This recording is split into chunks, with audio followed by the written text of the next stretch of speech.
네, 자, 그렇다면 앞으로 우리나라의 첫 과학 분야의 노벨상 수상자 과연 언제쯤 기대할 수 있을까요? 이 시간 잠시 전문가와 이야기를 나눠보도록 하겠습니다. 이화여대 대학원 디지털 미디어 학부의 박영일 교수 전화로 연결됐습니다. 박 교수님 안녕하십니까?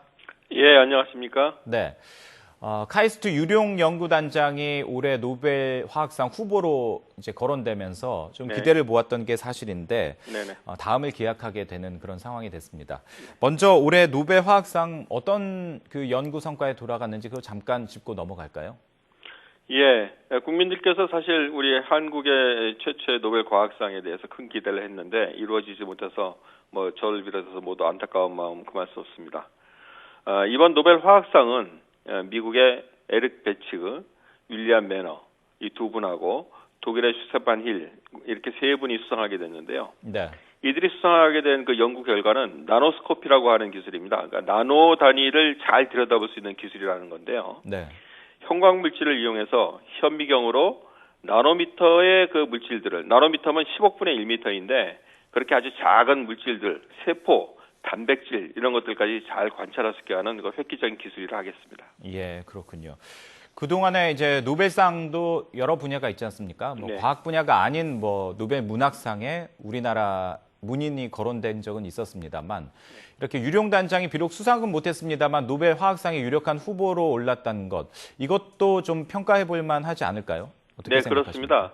예. 노벨 기초과학 분야에서의 노벨상이라는 거는 물론 그 업적 자체도 상당히 뛰어나야 하지만 또 그 업적이 아주 이제까지의 그 개척되지 않았던 분야를 앞서서 개척했다는 그런 이 최초의 의미 이런 의미도 같이 갖고 있거든요. 예. 그래서 비교적 그래도 기초 과학에 대한 연구 역사가 다른 선진국들에 비해서 일차는 우리나라가 이렇게 노벨상의 유력한 후보에까지 올랐다는 것은 우리의 과학기술의 그 현실이 많이 그 예전에 비해서 많이 좋아졌고 희망이 있다 이렇게 생각하는 것이고 다른 한국인 과학자들에게도 큰 희망과 자극제가 될 것이 분명합니다.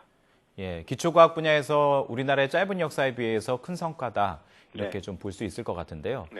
그 일본에서는 지금 과학 분야에서만 노벨상이 19개, 지금까지 22명이 수상한 것으로 집계가 됐는데요.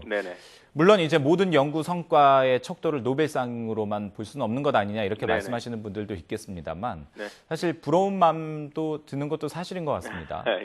그 앞서 이제 저희들이 그 최명신 특파원의 리포트를 통해서도 잠깐 소개를 해드렸는데 일본이 이렇게 과학 분야에서 노벨상 수상자를 많이 배출할 수 있었던 이유 어떻게 좀 분석을 해봐야 될까요? 네, 조금 전 그 리포트에서도 자세히 잘 분석이 됐습니다만은. 일본은 이미 19세기 중반 이후에 이 기초과학에 대해서 집중 투자를 해왔습니다. 그 성과가 이제 나타난다고 하겠죠. 일본도 이렇게 많은 노벨상 수상자를 배출하게 된 것은 10년 남짓한 일입니다. 그러니까 그동안에 한 130, 140년 정도의 그 큰 투자를 통해 가지고 이제 그 꽃을 피우고 있다 이렇게 볼 수 있고요.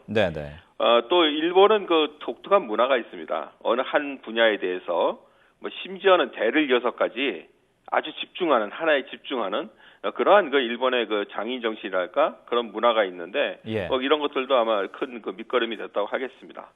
그리고 무엇보다도 이제 그 리포트에서도 나왔습니다만 그 정부의 그 꾸준한 관심 그리고 지원 이건 빼놓을 수가 없는 것이겠죠. 그러니까 여러 가지 분야들이 노벨상 수상자가 나올 만큼 좀 성숙됐다 이렇게 좀 봐야 될 것 같은데요. 많이 그 축적이 된 그 결과이다 이렇게 보겠습니다. 그 다음 질문은요, 참 저도 드리는 입장에서 곤란하게 생각합니다만, 그래도 우리 시청자분들이 좀 궁금해하실 것 같습니다. 과학 분야에서 그렇다면 우리나라는 언제쯤 구체적으로 이 수상을 기대해 볼 수 있을까요? 어떻게 예상하십니까?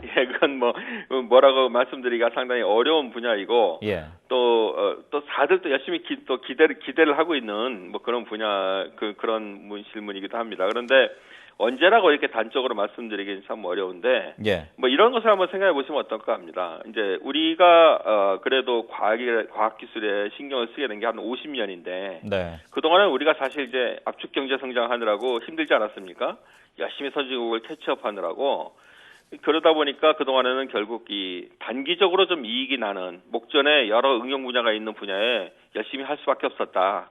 이런 현실을 좀 생각하고 이제 우리가 이제서야 이제 먼 그 미래를 다뤄보는 기초과학에 투자를 이제 시작한 거 아니겠느냐 이렇게 본다 그러면은 이제 우리가 본격적으로 나섰으니까 우리 저력으로 우리의 우수한 과학자들의 힘으로 반드시 금방 할 수 있을 것이다 이렇게 봅니다. 우리가 뭐 내년쯤에는 아마 인구 5천만으로 국민 소득 3만 불 시대에 들어가는 뭐 세계에서 7번째 국가가 될 것이다 이렇게 전망하고 있는데 이러한 그 선진국의 이 진입을 눈앞에 두면서 기초 원천 기술에 대한 기초 연구를 많이 해오고 있기 때문에 저희는 뭐 멀지 않은 장래에 저희가 뭐 희망을 한다 그러면 한 10년 안에 저희가 노벨상을 좀 받을 수 있도록 받지 않을까 이렇게 기대를 하고 있다 이렇게 말씀드리겠습니다. 교수님 어떻게 보면 상당히 좀 긍정적으로 전망하고 계시는 것 같은데요. 네네.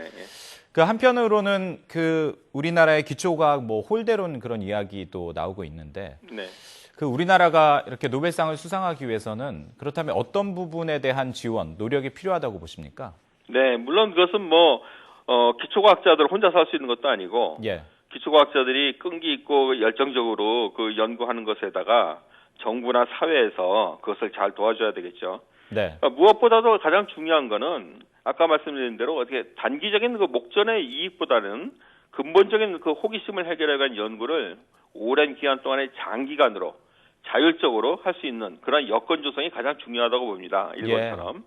그리고 또 이러한 그 연구나 기술 개발을 한 사람이 자기가 연구 개발하고 기술 개발했던 성과에 대한 그런 그 보상을 잘 받을 수 있는 인센티브 이런 게 마련이 된다 그러면 훨씬 더 헌신적이고 적극적으로 그 연구를 할 수 있으리라 이렇게 생각하고 있고요.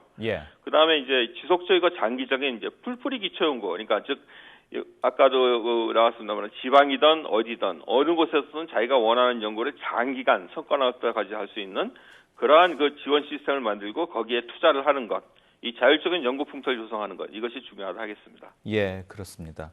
뭐 기초 과학이라는 게 원래가 이제 짧은 시간에 성과가 안 내는 거기 때문에 교수님 지적하신 대로 좀 장기간 지원해주고 연구에 전념할 수 있는 그런 환경이 꼭 필요하겠구나라는 생각을 다시 한번 해봅니다. 모든 지금 노벨상의 수상자들이 다 그런 연구의 결과입니다.